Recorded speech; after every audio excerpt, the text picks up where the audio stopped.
भाई लोग, मार्वल का जो मजा एक टाइम पे होता था वो अब सिर्फ हमारी यादों में रह गया है। Iron man, captain America, the winter soldier, infinity war, ये सब मूवी देख के एक अलग थ्रिल आता था, एक एक्साइटमेंट होती थी कि अब अगला एमसीयू का प्रोजेक्ट क्या धमाका करेगा। पर अब मार्वल की हर मूवी में वही पुराने फॉर्मूलाज, वही रिसाइकल विलन्स और वही फोर्स नॉस्टैल्जिया दिखने लगा है। और अब आई है हमारी नई captain America brave new world, जिसमें कुछ ब्रेव नहीं है ना ही कुछ नया, बस एक न्यू मार्वल मूवीज जो सिर्फ कॉन्ट्रैक्ट पूरा करने के लिए बनी है। एक टाइम था जब कैप्टन अमेरिका का नाम सुनते ही मन में एक हीरोइक वाइब आ जाती थी, पर इस फिल्म में एंटोनी जितनी भी मेहनत कर ले, फिल्म उसको एक सॉलिड सुपर हीरो मोमेंट दे ही नहीं पा रही है। एमसीयू का ये नया फेज पूरा होमवर्क यूनिवर्स बन चुका है। अगर आपने Hulk 2008, falcon the winter soldier, end game और इटर्नल नहीं देखी है तो आपको इस फिल्म का आधा प्लॉट समझ में आएगा नहीं, या फिर आपको बहुत ज्यादा स्ट्रगल करना पड़ सकता है। मतलब एक फिल्म जो एंटरटेनमेंट देने के बजाय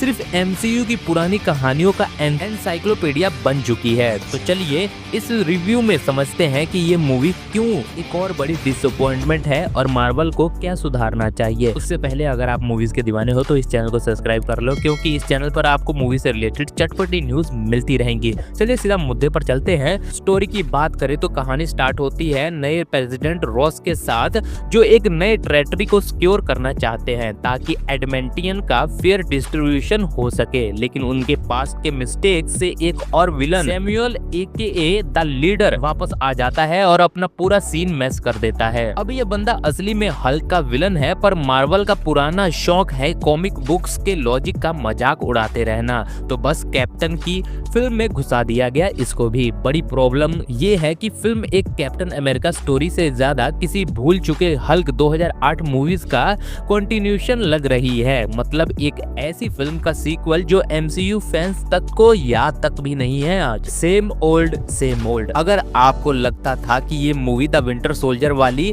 एपिसोनेज थ्रिल वाइब देगी तो आपको सिर्फ डिसअपॉइंटमेंट ही मिलेगी, क्योंकि फर्स्ट हाफ पूरी तरह से विंटर सोल्जर का कॉपी पेस्ट लगती है, बट बिना किसी टेंशन और थ्रिल के।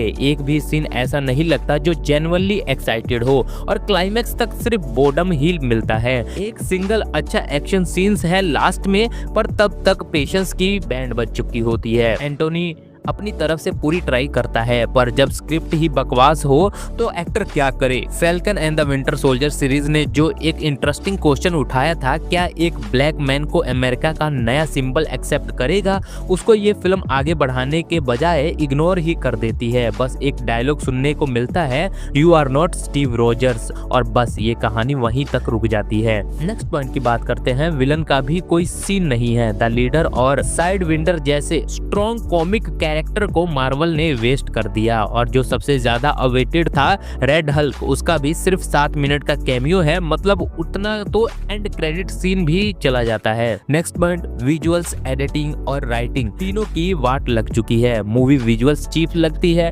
ऑब्वियस रीशूट दिखते हैं, एडिटिंग इतनी लेजी है कि सीन एक दूसरे से स्मूथली कनेक्ट नहीं होते। 5 राइटर होने के बावजूद डायलॉग एकदम डेड लगते हैं बिना किसी पंच के। और सबसे बड़ी प्रॉब्लम ये है कि मूवी का the incredible Hulk, end game, falcon the winter soldier and eternal जैसी मल्टीपल प्रोजेक्ट्स का नॉलेज मांगती है। मतलब अगर आप एक कैजुअल व्यूअर्स हो तो बीच में बहुत कुछ समझ ही नहीं आएगा आपको। नेक्स्ट पॉइंट की तरफ बढ़ते हैं, पॉलिटिकल मैसेज या सिर्फ गिमिक। मार्वल यहाँ भी थोड़ा पॉलिटिकल कमेंट्री डालने का ट्राई कर रहा है, पर सिर्फ जेस्चर्स ही रह गए हैं। बस एक वेग आइडिया दिया गया कि रेड हल्क एक red monster in the white house है, बट इसको और डेवलप नहीं किया गया। भाई एक बात तो सच है, मार्वल ने एक टाइम पे जो क्रेज बनाया था वो अब धीरे धीरे खत्म हो रहा है। Captain America brave new world देखने के बाद एक ही थॉट आता है, ये मूवी ना ब्रेव है ना न्यू, बस एक और फोर्सफुली बनाई गई मार्वल फिल्म है जो सिर्फ नॉस्टैल्जिया का मास्क पहनने चली जाती है। एंटोनी फुल एफर्ट डालता है, लेकिन उसको एक ऐसे स्क्रिप्ट में डाल दिया है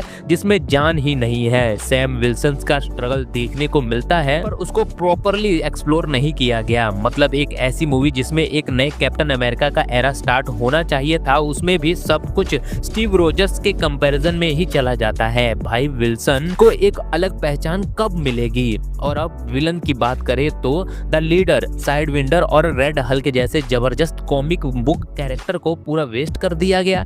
रेड हल्क आया वो भी सिर्फ 7 मिनट के लिए, मतलब इतना वेट करवाया सिर्फ इतने छोटे स्क्रीन टाइम के लिए।